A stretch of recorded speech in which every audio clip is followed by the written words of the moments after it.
우리가 신약 성경에서 가장 중요한 인물들을 뽑으라면 예수님을 제외하고요. 아마도 12 사도와 그리고 사도 바울일 겁니다. 사실 사도 바울이야 12 사도의 제자에 들어가지는 않지만 다메섹 도상에서 예수님께서 친히 그를 만나 주시고 또 그에게 이방인의 사도로서의 사명을 맡기셨기 때문에 우리는 이 사도 바울도 예수님의 제자라고 생각하죠. 12 제자는 예수님께서 친히 택하시고 사명을 주셔서 그리고 주의 복음을 세상에 전할 그러한 하나님의 일꾼들로 세우셨습니다.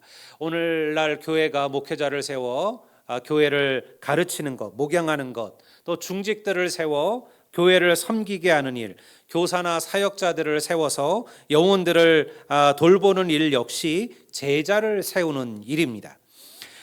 어떠한 제자를 세우고 어떠한 제자들을 키워내느냐가 사실은 그 교회 그리고 그 나라의 기독교의 미래를 결정하는 것이죠.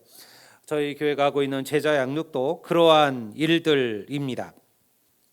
사실은 매주 이렇게 오후 예배까지 마치고 또 다시 2시간을 모여서 말씀을 공부하고 또 삶을 나누고 함께 기도하고 하는 것은 쉬운 일이 아니에요. 여러분들 우리가 보기에는 또 어떻게 할까 싶지만요. 한번 물어보세요. 제자양으로 받고 있는 분들에게.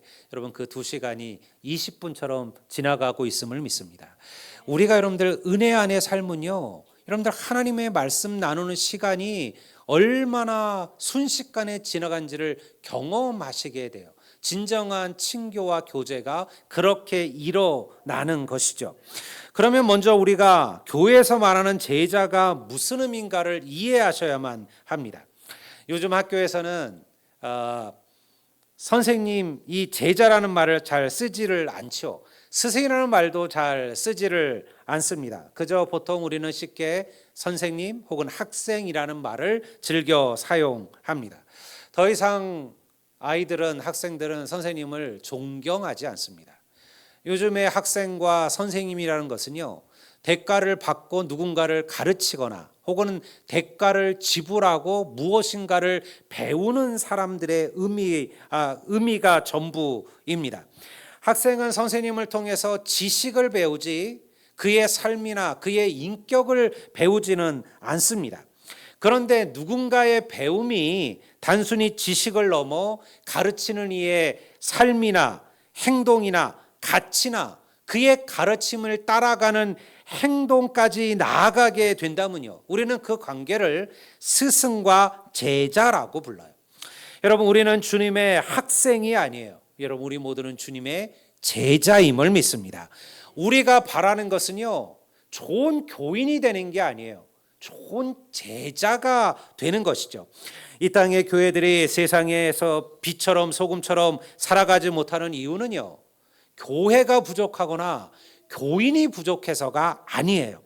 주님의 말씀처럼 행하고 살아가고자 몸부림치는 제자들이 없기 때문에 오늘날 이 세상 속에서 교회가 그런 세상의 빛이요 소금으로 인정받지 못하는 거예요. 그럼에도 우리는 너무 쉽게 제자라는 말을 사용합니다. 만약 누군가 여러분에게 당신은 예수님의 제자입니까? 라고 묻는다면 우리 대부분은요, 네, 저도 주님의 제자입니다 라고 답할 겁니다. 그저 그렇게 답하는 것으로 우리는 주님의 제자가 되는 걸까요? 어떤 이가 주님의 진정한 제자라면 그것은요, 반드시 그의 삶을 통하여 증명되어져야만 합니다. 성도 여러분, 예수님의 제자가 된다는 것은요, 그리 쉽고 간단한 일이 아니에요. 성경은 그 길은 가시밭길이고 험한 길이라고 얘기합니다. 협착하고 험하여 찾는 이가 적은 길이라고 이야기하죠. 어떤 길이기에 그 제자의 길이 어떤 길이길래 그렇게 성경이 말씀하고 있을까요? 예수님께서 제자에 대해서 말씀하시는 몇몇 구절들이 복음서에 등장합니다. 한번 볼까요? 제가 먼저 누가복음 15장 26절 27절을 한번 읽어보겠습니다. 우리 다 같이 한번 읽어볼까요? 우리 다 같이 읽겠습니다. 무릇 내게 구절이 잘못 나온 것 같아요. 제가 읽어볼게요. 물은 내게 오는 자가 자기의 부모와 처자와 형제와 자매와 더욱이 자기의 목숨까지 미워하지 아니하면 능히 내 제자가 되지 못하고 누구든지 자기 십자가를 지고 나를 따르지 않는 자도 능히 내 제자가 되지 못하리라. 이게 주님께 하신 말씀이에요. 요한복음에도 같은 구절이 나옵니다. 우리가 13장 15절을 보면요, 이렇게 얘기합니다. 너희가 서로 사랑하면 이로써 모든 사람들이 너희가 나의 제자인 줄 알리라. 마태복음 16장 24절을 우리가 다시 한번 마지막으로 볼까요? 이에 예수께서 제자들에게 이르시되 누구든지 나를 따라오려거든 자기 십자가를 지고 나를 따를 것이니라. 예수님의 제자가 된다는 것은 이런 것이죠. 주님의 제자가 된다는 것은요, 내게 주어진 십자가를 지고 주님을 따라가는 겁니다. 여러분, 누구보다도 원수까지도 사랑하며 섬기는 것입니다. 주님이 사랑하셨던 것처럼 우리도 사랑하며 살아가는 것이죠. 여러분, 이것이 바로 제자입니다. 교인이 되는 것은요, 그렇게 어렵진 않습니다. 우리는 그저 일주일에 한 번 주일날 교회에 나오면 우리는 그를 교인이라고 부릅니다. 주일이 되면 교회에 가고 예배 참석하면 되는 것이죠. 그것만으로도 우리는 교인입니다. 만약 우리가 기도에도 좀 더 열심히 참석하고 봉사도 하고 하나님께 물질도 드리게 된다면요, 아마 우리는 더 좋은 교인이라 그렇게 칭찬을 받을지도 모릅니다. 하지만요, 제자가 된다는 것은요, 그것으로는 부족합니다. 제자가 된다는 것은 주의 말씀처럼 주를 위하여 기꺼이 십자가를 지고 따라가는 길이에요. 여러분들, 이 십자가는요, 그냥 단순한 고통, 내가 인생을 살면서 받는 고난을 말하는 게 아니에요. 예수 그리스도를 위하여 우리가 기꺼이 짊어져야 되는 삶의 모든 환난과 핍박과 박해와 이런 모든 것들을 포함하는 길이기도 합니다. 성도 여러분, 예수님은 우리를 교인으로 부르신 게 아니라 제자로 부르셨어요. 우리가 오늘날 믿음으로 살아가는 모든 이들의 마지막 궁극적인 우리의 가치, 우리가 도달해야 될 목적이 어디냐? 그것은 주님의 제자가 되는 거예요. 주님의 좋은 제자가 되는 거예요. 예수님께서 그렇게 되라고 우리에게 가르치고 계시는 겁니다. 그러면 예수님은 제자들을 세우셔서 무슨 일을 하고 하시기를 원하셨던가요? 주님께서 그 많은 이들 가운데 왜 12제자를 부르셨을까요? 우리가 오늘 본문의 14장, 우리 읽은 3장 14절 15절을 보면요, 주님께서 제자를 세우시는 구절이 기록되어져 있습니다. 이에 12를 세우셨으니 이는 자기와 함께 있게 하시고 또 보내사 전도도 하며 귀신을 내쫓는 권능도 가지게 하려 하심이라. 이 구절 속에 제자의 사명이 나옵니다. 예수님께서 왜 제자를 부르셨느냐? 힘드셔서, 혼자 하려니까 일이 많아서 좀 내가 일을 분산해, 제자들을 좀 세워서 이것도 좀 맡기고 이것도 좀 맡기고 이래서 좀 일을 나누자, 이런 의미로 주님께서 제자들을 세우셨을까요? 그렇지 않습니다. 그 첫 번째 이유는 무엇이냐? 12를 세우셨으니 이는 자기와 함께 있게 하시고, 제자들을 세우신 첫 번째 목적은 뭐냐면 주님과 함께 있게 하시려고 제자들을 세우셨다는 거예요. 여러분, 나의 모든 삶에 주와 동행하는 거, 주와 함께하는 거, 주님을 기억하며 살아가는 거, 여러분, 이것이 바로 제자도임을 믿습니다. 우리는 제자가 된다고 하면 뭔가 부담을 갖지요. 제자 양육을 받아야 된다, 혹은 뭐 제자 훈련을 하시라 그러면요, 부담이 돼요. 뭔가 주를 위하여 이런 거를 하게 되면 뭔가 주를 위하여 무엇인가 많은 것을 해야 되고 드려야 되고 봉사해야 되고 그렇게 해야 되는 것이라 생각을 합니다. 이런 훈련을 받고 나면 예배에 빠지면 안 되고 더 많이 봉사해야 되고요, 더 많이 드려야 한다고 생각을 하죠. 근데 주님께서 제자를 부르신 첫 번째 목적은 그런 데 있지 않았어요. 그냥 단순하고 명료합니다.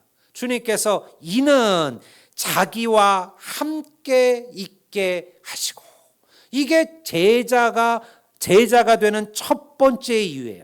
여러분, 주님을 위하여 무엇인가를 하는 게 아니라 주와 함께하는 그 자체, 여러분 그것을 주님은 기뻐하심을 믿습니다. 우리는 부모가 그렇잖아요. 자녀들이 부모에게 효도하는 게 뭘까요? 물론 부모에게 선물도 좀 많이 하고 용돈도 많이 드리면 싫어할 부모가 누가 있을까요? 근데 그게 정말 달까요? 그렇지 않아요. 사실은 그저 부모를 기억하고 부모를 생각해주고 여건이 되면 그 같이 있어주는 것, 그것만으로도 부모는 가장 행복하죠. 여러분 매 순간 주님이 나와 동행하심을 내 삶 속에서 경험하며 체험하는 것, 여러분 이것을 깨닫고 배우는 것이 바로 제자인 줄로 믿습니다. 생각해 보세요. 우리도 누군가를 정말 좋아하고 사랑하면 함께 있고 싶어 하잖아요. 제가 대학 4년 또 또 대학원 기숙사 생활을 너무 오래 했습니다. 저도 집사람과 오랜 시간 동안을 만났는데요. 항상 이렇게 만나면 데이트하고 나면 그 다음에 헤어져야 되잖아요. 각자 자기 집으로 다시 가야 되는 거예요. 근데 제가 결혼하고 나서 가장 좋았던 게 뭐냐면 여러분들 헤어지지 않는다는 거예요. 같이 한 집으로 들어온다는 거예요. 여러분 그게 사실은 가장 큰 의미가 있는 거예요. 여러분 정말 좋아하고 정말 사랑하면요 왜 결혼합니까? 이유가 없습니다. 같이 있기를 바라는 거예요. 함께 있는 것이 결혼이죠. 여러분 정말 좋아하면요 함께 있는 것만큼 행복한 일은 없어요. 집안에 아이가 태어나면 여러분 그 아이 하나로 온 집안이 행복하죠. 가만히 보고만 있어도 얼굴에 미소가 지어지잖아요. 여러분 주님도 이것을 기뻐하셔요. 우리가 주님과 함께 있는 거, 주님을 기억하는 거, 주님을 바라보는 거, 주님을 생각하는 거, 바로 그것이 곧 제자의 삶이에요. 여러분 주님과 함께하는 삶이 익숙해져야 비로소 우리가 기쁨과 감사로 헌신하며 충성하며 그 주님을 위하여 사명을 감당하는 자로 세워지게 될 줄을 믿습니다. 그러면 이것이 되고 나면 그게 제자도의 전부냐? 그저 주님과 함께하기 위하여 그래서 주님께서 제자들을 선택하셨느냐? 그렇지는 않을 겁니다. 여러분 우리가 그 다음 구절을 보면요 이렇게 얘기합니다. 또 보내사, 주님과 함께하고 난 다음에 주님께서 그들을 어떻게 하셔요? 세상으로 보내셔요. 또 보내사 전도도 하며 귀신을 내쫓는 권능도 가지게 하려 하심이라. 이것을 우리가 다른 말로 신앙의 균형이라고 부릅니다. 여러분 우리가 주님과 함께하는 게 좋다고 해서 매일 교회 안에서만 살아갈 수는 없습니다. 여러분 우리 모두에게는 하나님께서 내게 주신 삶의 현장이 있어요.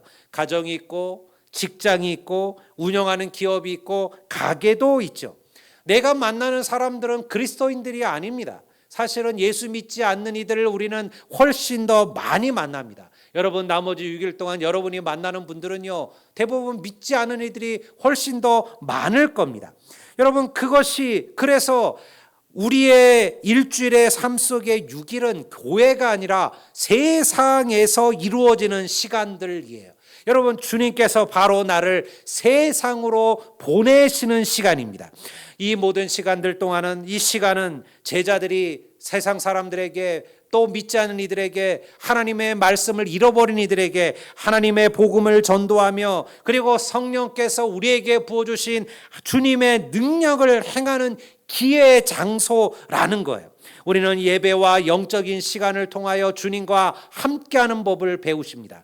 그리고 나서 그 받은 은혜를 가지고 우리는 세상으로 나아가야 되는 제자들임을 믿습니다. 여러분 이것은 아주 중요한 이야기입니다. 때로 우리는 주님과 함께하는 일에만 너무 많은 시간을 보내곤 하죠. 어떤 목사님이 말하는 것처럼 교회 안에 거룩한 백수들이 너무 많다. 거룩한 백수들이 너무 많다. 하나님은 우리를 일하라고 말씀하시는데 일하지는 않는다라는 거예요. 여러분 우리가 주님과 함께하는 시간은 반드시 중요합니다. 일하기 전 더 중요한 것은 주님과 함께하는 거예요. 주님과 함께해야 일할 수 있는 능력을 체험하고 일할 수 있는 힘을 얻는 거예요. 그런데 주님과 함께하는 것으로 멈추면 안 된다라는 것입니다. 주님은 우리가 교회 안에 머물러 있기를 원치 아니하셔요. 우리가 복음서를 보면요, 예수님께서 12제자를 택하신 후에 하신 것이 무엇입니까? 그 다음에 그 사람들, 그 제자들을 둘씩 짝져 이 마을 저 마을로 파송하는 일이었어요. 그리고 뭘 하게 하셔요? 그들이 각자 마을로 파송되어서 예수의 복음을 전하게 하시고 귀신을 내어 쫓게 하시고요, 권능을 행하게 하셨다라는 거예요. 이것이 오늘 교회와 주님의 제자들이 감당해야 될 사명이에요. 저처럼 설교를 준비하고 말씀을 가르치고 혹은 성도들을 돌아보고 병든 이들을 위해서 기도하는 것, 이것만이 주님의 일은 아니죠. 친구를 만나고 직장에서 일하고 가정을 돌아보고 일상의 삶을 살아가는 것도 주님의 일이에요. 무엇을 하든 우리가 주님을 기억하며 감사하는 삶을 살아간다면 바로 그것도 제자의 삶일 줄로 믿습니다. 그러면 왜 예수님께서 이 제자들을 택하셨을까? 우리가 제자들에게 눈을 한번 돌려보겠습니다. 왜 12일까요? 왜 예수님께서는 12명의 제자를 선택하셨을까요? 사실은 12은 약간 어정쩡하잖아요. 10이면 10, 20이면 20, 혹은 15 이렇게 보통 끊잖아요. 우리가 선착순 10명 이러지 선착순 12명 이렇게 얘기하지는 않아요. 그러니까 보통 유대인들에게 있어서도 수는 10단위 혹은 100단위 이렇게 끊어지는 것이 일반적인 수였습니다. 그런데 주님께서는 12를 선택하셨어요. 이 12는 사실은 이스라엘의 12지파와도 의미가 있습니다. 하나님께서 아브라함을 택하시고 그의 후손을 통하여 12지파를 세우셨죠. 그리고 그 12지파를 통하여 하나님을 왕으로 고백하는 이스라엘, 하나님이 택한 선민 이스라엘을 세우셨고요. 그리고 그 이스라엘을 통하여 온 세계에 복음을 전하는 그러한 복음의 통로로 그들을 세우기를 원하셨습니다. 예수님도 마찬가지입니다. 예수님께서 12의 제자를 부르신 것은요, 같은 목적을 지닙니다. 예수님은 이 12사람을 통하여 장차 모든 민족과 족속에게 주의 복음을 전하기를 원하셨죠. 야곱의 12아들이 12지파의 조상이 되고 그리고 이스라엘을 대표하는 것처럼 예수님이 택하신 12제자는 장차 예수님을 그리스도로 고백하고 그리고 온 세상에 주의 복음을 전하며 살기로 결단하는 모든 그리스도인들을 대표하는 거예요. 그런데 지금 우리에게는 사실은 12제자는 없습니다. 비록 12제자는 남아있지 않지만 오늘 예수님을 나의 구주로 고백하며 그리고 그분의 삶을 따라 살기로 작정하는 모든 이들, 바로 우리가 예수의 12제자임을 믿습니다. 주님께서 그 사명을 우리에게도 허락해 주신 거예요. 왜 주님께서는 이 12의 이름을 성경에 다 기록하셨을까요? 의미가 있을 겁니다. 우리가 신명기 19절에 보면 예수님께서 12명의 이름을 기록해 놓으셨어요. 가장 먼저 나온 이름은 시몬 베드로였고요. 가장 마지막에 나온 이름은 가룟 유다였습니다. 이게 무슨 순서일까요? 예수님께서 제자를 삼으신 그 순서일까요? 아니면 주님께 많이 충성한 충성도로 그 12를 결정하셨을까요? 어떻게 보면 가룟 유다가 맨 끝에 나온 거 보면 그렇게도 우리가 생각할 수 있을지 모릅니다. 그도저도 아니면 그저 나이 순일까요? 여러분, 우리는 이 이름의 순서가 중요한 게 아니라 처음과 끝이 중요하다는 걸 아셔야 돼요. 마가는요, 이 12의 이름을 기록하면서 가장 첫 자리에 누구의 이름을 집어넣느냐? 베드로의 이름을 집어넣습니다. 그리고 가장 끝에 자리에 가룟 유다의 이름을 집어넣어요. 이것이 왜 그럴까요? 여러분, 베드로는요, 예수님을 3번이나 부인했던 인물입니다. 여러분, 우리가 생각하는 것처럼 베드로는요, 완전한 인물이 아닙니다. 수제자라 불릴 만한 사람이 아니었어요. 사실은 오히려 그렇게 따지면 야고보나 요한이 더 나을지도 모릅니다. 베드로는요 끊임없이 실수합니다. 실패합니다. 혈기가 왕성합니다. 그래서 주님께 여러 번 책망도 듣습니다. 결국은 주님을 3번이나 부인하죠. 다른 사람들은 다 주님을 부인하여도, 다 주님을 모른다 해도 나는 주님을 부인하지 않겠나이다. 여러분, 못 박히시 전날, 바로 그 전날, 여러분 그 주님께 직접 얘기했던 인물이 베드로였어요. 그 하룻밤이 다 지나가기도 전에 베드로는요 주님 앞에서, 주님 눈앞에서 3번이나 주님을 부인했어요. 그런데 마가는요 이 베드로를 12사도의 첫 번째 이름 앞에 놓고 있다라는 거예요. 그리고 그 끝에는 예수님을 팔아먹은 가룟 유다를 놓고 있습니다. 이것이 무엇을 의미하느냐? 여러분, 시작하는 이도 끝나는 이도 주님의 제자가 될 만한 어떠한 능력과 권세나 지식이나 힘을 갖고 있어서 하나님께서 제자로 부르신 게 아니라는 거예요. 여러분, 그들이 주의 제자가 된 것은 오직 주님의 은혜임을 믿습니다. 여러분, 이 12사도의 이름 속에 은혜가 등장하는 거예요. 그들은요 사실은 주님을 이렇게 팔았던 사람들, 주님을 의심했던, 배반했던 이들이요 주님을 의심했던 이들입니다. 배우지 못한 어부들이었습니다. 사람들의 손가락질을 받던 세리였습니다. 혹은 누군지도 모르는 아주 평범한 인생들이었어요. 당시 주님을 따라다니는 사람들은요 수없이 많았습니다. 주님이 가는 곳마다 구름과 같은 그러한 백성들이 몰렸어요. 여러분, 그 중에서 주님께서 12를 선택하셨어요. 왜 그들일까요? 우리는 몰라요. 주님께서 원하셨어요. 주님께서 그들에게 은혜를 베푸셨어요. 주님께서 그러한 이들도 사용하셨더니 여러분 그들이 사도가 된 줄로 믿습니다. 하물며 우리도 마찬가지죠. 여러분, 우리가 부족하고 모자르고 약하다 할지라도 주님이 우리를 사용해 주시면 여러분 우리도 여러분 사도처럼 하나님의 큰 사명을 감당하는 일꾼들이 될 줄로 믿습니다. 여러분, 예수님께서는 이 12를 택하시고 사도가 되게 하셨습니다. 여기에 제자도의 핵심이 있어요. 제자는요 능력 있는 자가 아닌 게 아니에요. 제자는 주님께서 원하시는 자가 그 사명을 감당하는 거예요. 제자는요 내가 원하는 삶이 아니라 주님이 원하시는 삶을 따라가는 자, 바로 그들이 제자입니다. 그래서 신앙의 핵심은 순종입니다. 주님은 주님이 원하시는 일을 하고 주님이 원하시는 말을 하며 주님이 원하시는 삶을 살아갈 때 여러분 세상이 우리를 예수의 제자라고 불러줄 줄을 믿습니다. 성도 여러분, 우리가 잘나고 지혜롭고 남들보다 선하여 이 자리에 온 것이 아니에요. 나의 힘과 공로로 하나님의 자녀가 된 것도 아니죠. 하나님께서 우리들을 긍휼히 여기셨으며 우리들을 원하셨으며 우리가 주와 함께하기를 기뻐하셔서 우리를 택하고 부르셔서 이 구원의 자리로 불러주셨습니다. 주님은 우리가 하나님의 자녀로 살기를 원하며 주님 우리가 천국의 영생으로 걸어가기를 원하셔요. 부족한 우리를 구원하셔서 하나님의 자녀로 삼아주셨습니다.